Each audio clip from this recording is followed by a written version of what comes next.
हरे कृष्णा। आपके मन में कभी न कभी ये सवाल आया होगा कि मनुष्य का भाग्य कब लिखा जाता है। क्या हमारा भाग्य पहले से लिखा होता है? क्या हमारे भाग्य में जो भी कुछ घटता है वो पहले से तय है? गरुड़ पुराण में बताया गया है कि मनुष्य के भाग्य में जन्म से मृत्यु तक जो भी घटनाएं घटती है वह पहले से तय होती है। मृत्यु और जन्म भी एक ऐसा सत्य है जिसे कोई टाल नहीं सकता, परंतु हम यह नहीं जान पाते हैं कि हमारा भाग्य हमारे जन्म से पहले लिखा जाता है या जन्म के बाद। लेकिन गरुड़ पुराण में जन्म, मरण और कर्म के बारे में विस्तृत जानकारी दी गई है। तो आइए शुरुआत करते हैं गरुड़ पुराण की उस ज्ञानवर्धक प्रस्तुति की, जिसमें यह बताया गया है कि मनुष्य का भाग्य कब लिखा जाता है। क्या मनुष्य का भाग्य उसके जन्म से पहले लिखा जाता है या जन्म के बाद? गरुड़ पुराण के अनुसार हर मनुष्य के जीवन में जो भी कुछ होता है वह जन्म से पहले तय होता है, इसे कोई टाल नहीं सकता। गरुड़ पुराण में हमें जन्म मरण से लेकर वर्तमान जीवन कैसे जीना चाहिए यह सभी चीज़ों के बारे में सिखाता है। आज हम एक कथा के माध्यम से जानते हैं कि हमारा भाग्य जन्म से पहले लिखा जाता है या जन्म के बाद। यह गरुड़ पुराण स्कंद पुराण द्वारा बताया गया है, जिसे श्री कृष्ण ने स्वयं नारद को बतलाया था। आज हम उसी कथा को जानेंगे। एक समय की बात है, द्वारका नगरी में भगवान श्री कृष्ण अपने दिव्य आसन पर विराजमान थे। तभी देवराज इंद्र नारायण नारायण का जाप करते हुए उनके पास पहुंचे। उन्होंने श्री कृष्ण को प्रणाम किया और बोले, क्या उसका भाग्य पहले से लिखा होता है? हे प्रभु, मैं जानना चाहता हूँ कि मनुष्य के साथ जो कुछ घटनाएं घटित होती है वह उसके जन्म से पहले तय होती है या वह अपने पिछले जन्म के कर्मों का फल भोगता है। क्या यह सत्य है या हम अपनी मेहनत और कर्मों से इसे बदल सकते हैं? भगवान श्री कृष्ण नारद की बात सुनकर मुस्कुराए और बोले, हे नारद, आपका यह प्रश्न बहुत ही गुणकारी और महत्वपूर्ण है। यह प्रश्न मानव जाति के जन्म, कर्म और मृत्यु पर आधारित है। फिर भी कृष्ण बोले, हे नारद, मैं तुम्हें एक कथा सुनाता हूँ जो न केवल तुम्हारे इस प्रश्न का उत्तर देगी बल्कि हर मनुष्य के लिए चेतावनी और प्रेरणा भी होगी। तुम इस कथा को पूरे ध्यान से सुनो। देवर्षि नारद ने कहा, हे प्रभु, मैं इस कथा को पूरी तरह से ध्यानपूर्वक और अंत तक सुनूंगा। कृपया आप यह कथा सुनाएं। फिर श्री कृष्ण ने नारद को कथा सुनानी शुरू कर दी। उन्होंने कहा, हे नारद, प्राचीन काल में एक विशाल और समृद्ध राजा था जिसका नाम अभयपुरी था। उस राज्य का शासक राजा धर्मेश प्रताप था।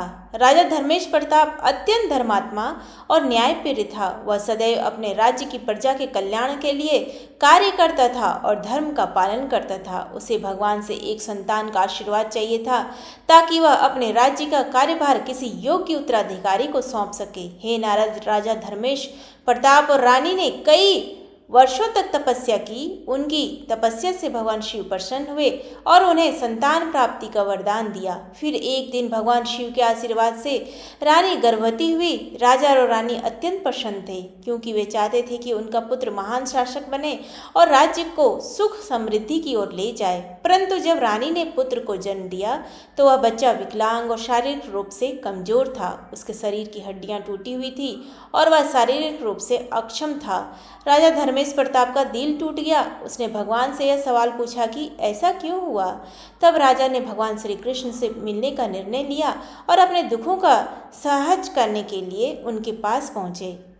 राजा ने भगवान से पूछा, हे प्रभु, मैंने इतनी तपस्या की, यज्ञ किए, फिर भी मेरे पुत्र का जन्म विकलांग क्यों हुआ? मैंने भगवान शिव से आशीर्वाद लिया था, फिर ऐसा क्यों हुआ? क्या यह मेरे भाग्य में पहले से लिखा हुआ था? श्री कृष्ण मुस्कुराए और बोले, हे राजा, तुम सही कहते हो कि तुम्हारा पुत्र विकलांग जन्मा है। यह मेरे भाग्य में पहले से लिखा हुआ था। श्री कृष्ण मुस्कुराए और बोले, क्या तुम जानते हो कि तुम्हारे पुत्र का जन्म इस प्रकार क्यों हुआ है?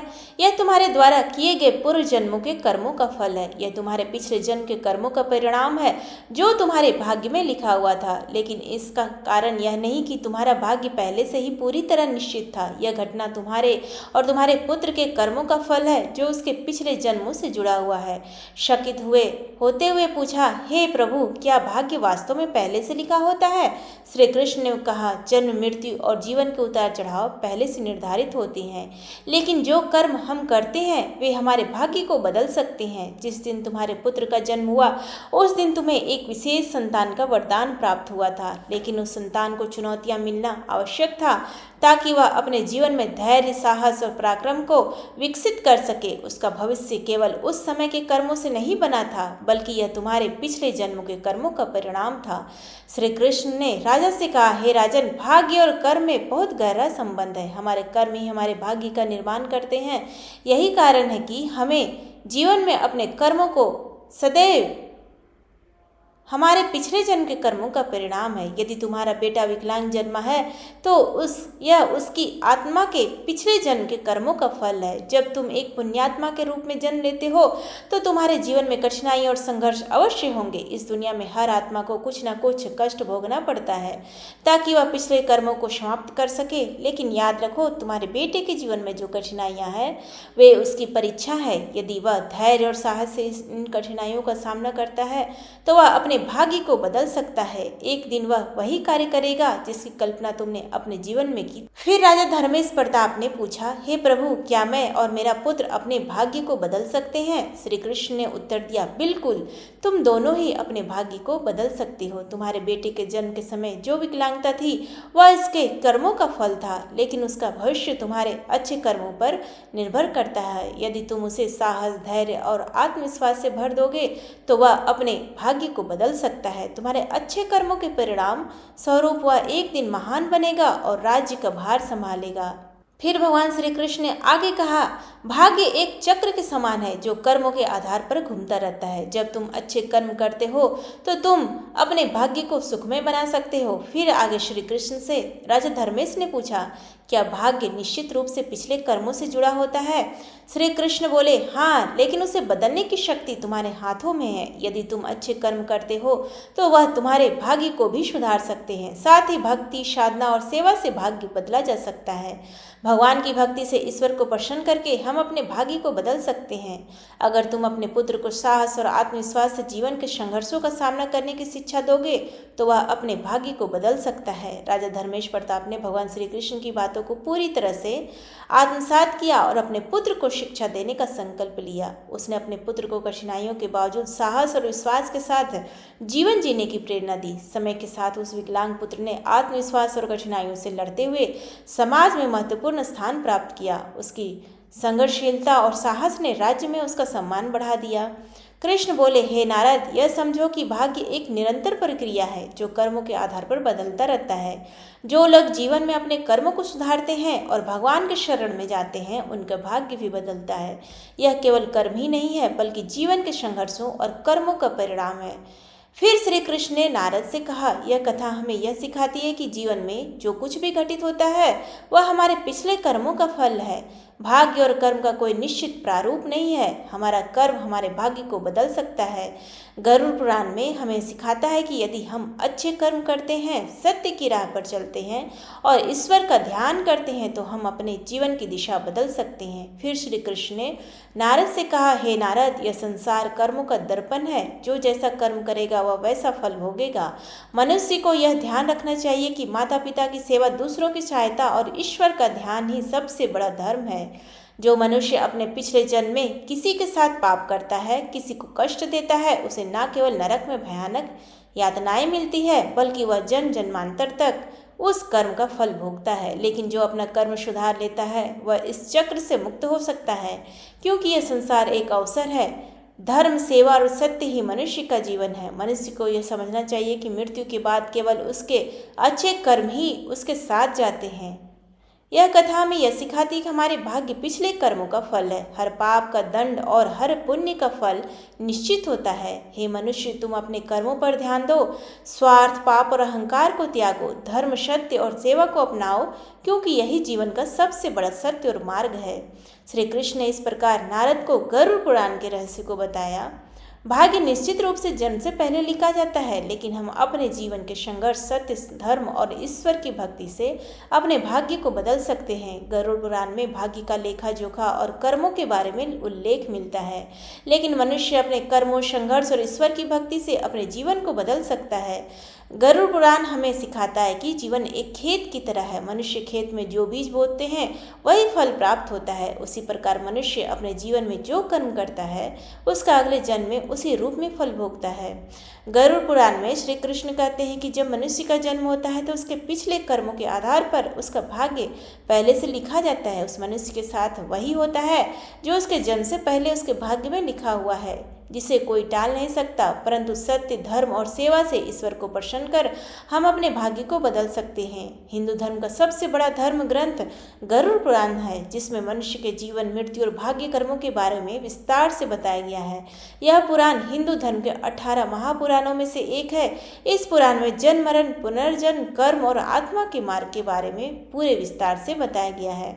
गरुड़ पुराण के अनुसार मनुष्य का भाग उसके पिछले कर्मों पर निर्भर करता है। गरुड़ पुराण, जो विष्णु पुराणों के प्रमुख ग्रंथों में से एक है, जीवन के रहस्यों और मानव के कर्मफल के बारे में बताता है। गरुड़ पुराण में श्री कृष्ण को साक्षात भगवान विष्णु का अवतार माना जाता है।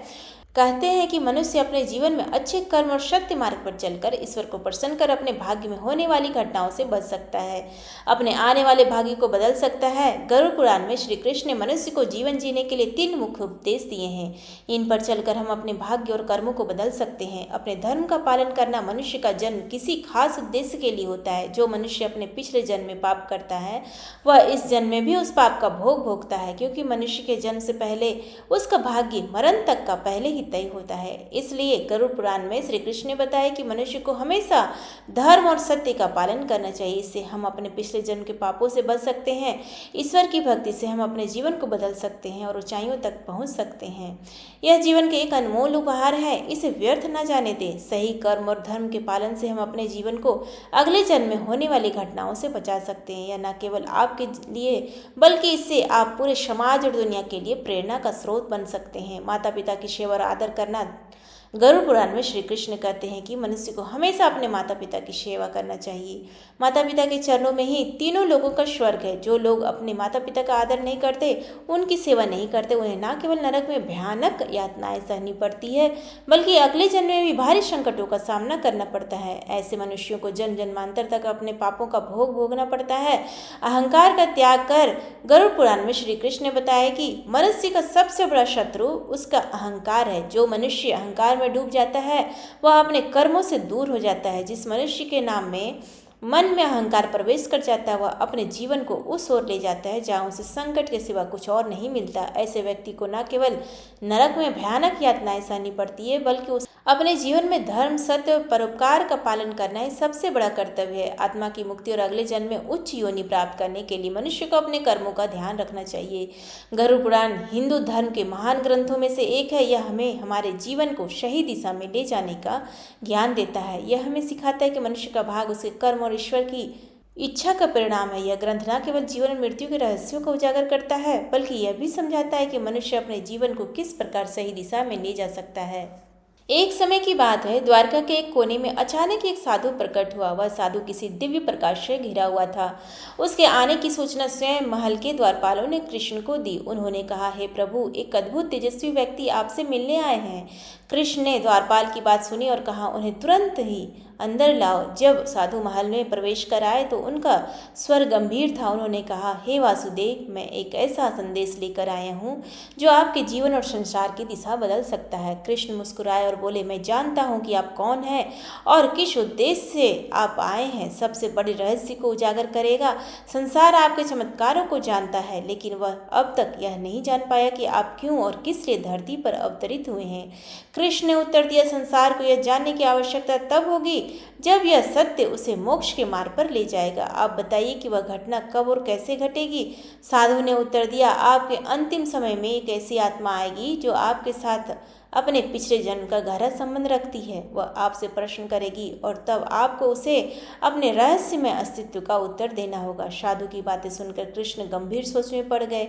उन्होंने साधु को प्रणाम किया और कहा, जो भी हो, यह मेरी लीला का एक और हिस्सा होगा। कृष्ण की लीला का रहस्य कुछ महीने बाद द्वारका में अशांति फैलने लगी। चारों ओर यह अफवाहें फैल गई कि किसी अज्ञात शक्ति के कारण अनहोनी घटनाएं घटने वाली है। एक दिन कृष्ण समुद्र तट पर टहल रहे थे, तभी उन्हें एक अजनबी व्यक्ति मिला। वह व्यक्ति असाधारण वस्त्रों में था, लेकिन उसकी आंखों में अद्भुत तेज झलक रही थी। उसने कृष्ण से कहा, क्या आप मेरे प्रश्न का उत्तर देंगे? कृष्ण ने कहा, जरूर पूछो। उस व्यक्ति ने पूछा, आप कौन हैं?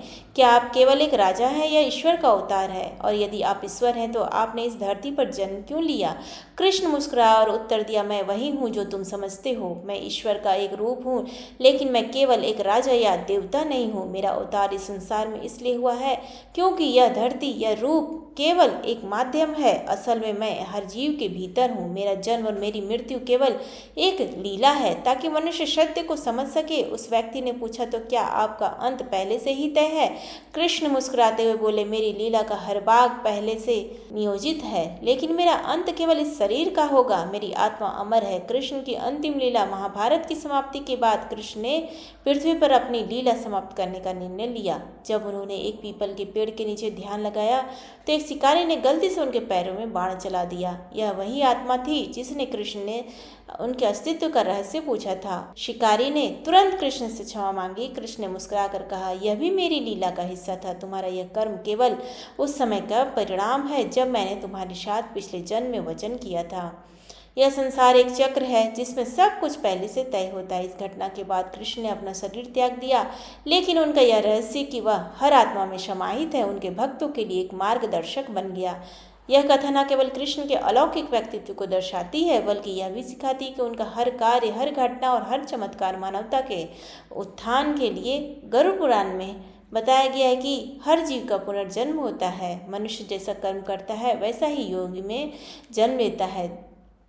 मृत्यु एक ऐसा सत्य है जिसे कोई टाल नहीं सकता, परंतु हम यह नहीं जान पाते कि मरने के बाद हमारा अगला जन्म किस योनि में होगा। हर मनुष्य अपने जीवन में अच्छे और बुरे कर्म करता है क्योंकि उसे अपने कर्मों के परिणाम के बारे में पता नहीं होता। जो मनुष्य अच्छे कर्म करता है उसे मोक्ष की प्राप्ति हो जाती है, वहीं जो मनुष्य बुरे कर्म करता है उसे कीट पतंग या निम्न योनि में जन्म लेना पड़ता है। देवर्षि नारद ने अगला प्रश्न किया, हे प्रभु, मैं जानना चाहता हूँ कि पापी मनुष्य की मृत्यु के बाद उसकी आत्मा के साथ क्या होता है? क्या उसे कभी मुक्ति मिलती है या वह जन्म जन्मांतर तक कष्ट भोगता रहता है? फिर भगवान श्री कृष्ण नारद की बात सुनकर मुस्कुराया और कहा, हे नारद, प्राचीन समय में एक गांव में एक व्यक्ति रहता था जिसका नाम विशाल था। वह बहुत धनी था, लेकिन उतना ही क्रूर और स्वार्थी और अधर्मी भी था। उसका जीवन केवल भोग विलास और दूसरों को नीचा दिखाने में ही व्यतीत होता था। विशाल के माता पिता वृद्ध हो चुके थे। उन्होंने अपने जीवन भर मेहनत करके उसे सुख सुविधा दी थी, लेकिन विशाल ने अपने माता पिता को अपने जीवन से बेदखल कर दिया। उसने अपने माता पिता को घर के कोने में जानवरों की तरह रखा। वह उन्हें ठीक से भोजन भी नहीं देता था और न ही उनकी देखभाल करता था। एक दिन उसकी माँ ने रोते हुए कहा, बेटा, हमने तुम्हें पालने के लिए अपने जीवन के हर सुख त्याग दिए। क्या आज हमारी यही स्थान है? विशाल ने कठोर स्वर में जवाब दिया, तुम दोनों अब मेरे किसी काम के नहीं हो। मैं तुम्हारे लिए और सहन नहीं कर सकता। यह विशाल का स्वभाव केवल अपने माता पिता के प्रति ही नहीं बल्कि दूसरों के प्रति भी निर्मम था। वह गरीबों का शोषण करता, निर्दोष जानवरों को मारता और झूठ छल कपट से अपना साम्राज्य बढ़ाता गया।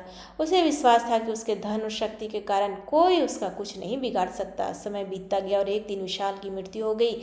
उसकी आत्मा यमलोक पहुंची, जहाँ यमराज उसके कर्मों का लेखा जोखा कर रहे थे। धर्मराज ने कठोर स्वर में कहा, विशाल, तुम्हारे जीवन में एक भी ऐसा कर्म नहीं है जिसे पुण्य कहा जा सके। तुमने केवल अपने स्वार्थ के लिए पाप किए हैं। तुम्हें नरक की भयंकर यातनाएं सहनी होगी। इसके बाद तुम्हें ऐसी योनियों में जन्म लेना होगा जहाँ केवल कष्ट ही कष्ट है। विशाल को यमदूतों द्वारा नरक के विभिन्न क्षेत्रों में ले जाया गया। पहले उसे अग्निकुंड में जलाया गया जहाँ उसने कष्ट ही कष्ट है। विशाल को यमदूतों द्वारा नरक के विभिन्न शैतानों में ले जाया गया। पहले उसे अग्निकुंड में जलाया गया जहाँ उसने निर्दोष जानवरों की हत्या के पाप का दंड भोगा। फिर उसे शिला यातना दी गई जहाँ माता पिता के अपमान के कारण उसे लोहे की शिला से कुचला गया। इसके बाद उसे अंधकार की सजा दी गई जहाँ उसने गरीबों का शोषण करने के कारण भय और तड़प का अनुभव किया। फिर उसे भूख और प्यास का दंड दिया जहाँ वह प्यास से तड़पता रहा, लेकिन उसे केवल जहर पीने को दिया गया। इसके बाद पुनर्जन्म का चक्र लौटा। नरक की यातनाएं झेलने के बाद धर्मराज ने घोषणा की, अब तुम्हें अपने कर्मों के अनुसार पशु योनि में जन्म लेना होगा। विशाल का जन्म एक गिद्ध के रूप में हुआ। उसे सड़ा गला मांस खाना पड़ा और वह हमेशा असुरक्षित और तृष्णा से भरा रहा। लेकिन उसका कष्ट यहीं समाप्त नहीं हुआ। उसने अगले कई जन्मों तक कीट, सांप और अन्य निम्न योनियों में जन्म लिया। फिर कई योनियों में भटकने के बाद विशाल की आत्मा ने प्रायश्चित करने का निश्चय किया। अगले जन्म में उसने एक गरीब किसान के घर जन्म लिया। उसने अपने जीवन को धर्म और परोपकार के मार्ग पर समर्पित कर दिया। वह अपने माता पिता की सेवा करता, दूसरों की सहायता करता और भगवान का ध्यान करता। फिर एक दिन भगवान श्री कृष्ण ने उसके सपने में आकर कहा, तुमने अब सच्चे मन से प्रायश्चित किया है, तुम्हारे पुण्य कर्मों ने तुम्हारे पापों को धो दिया है। अब तुम्हें मानव जन्म में मुक्ति का अवसर मिलेगा। सेवा, सत्य, धर्म का पालन करते रहो। श्री कृष्ण नारद से कहा, यह संसार कर्मों का दर्पण है, जो जैसा करेगा वैसा भोगेगा। मनुष्य को हमेशा यह ध्यान रखना चाहिए कि माता पिता की सेवा, दूसरों की सहायता और ईश्वर का ध्यान ही सबसे बड़ा धर्म है। जो मनुष्य अपने माता पिता का अपमान करता है, दूसरों को कष्ट देता है, उसे न केवल नरक में भयानक यातनाएं मिलती है, बल्कि वह जन्म जन्मांतर तक दुख भोगता है। लेकिन जो अपने कर्म सुधारता वह इस चक्र से मुक्त हो सकता है। यह संसार एक अवसर है।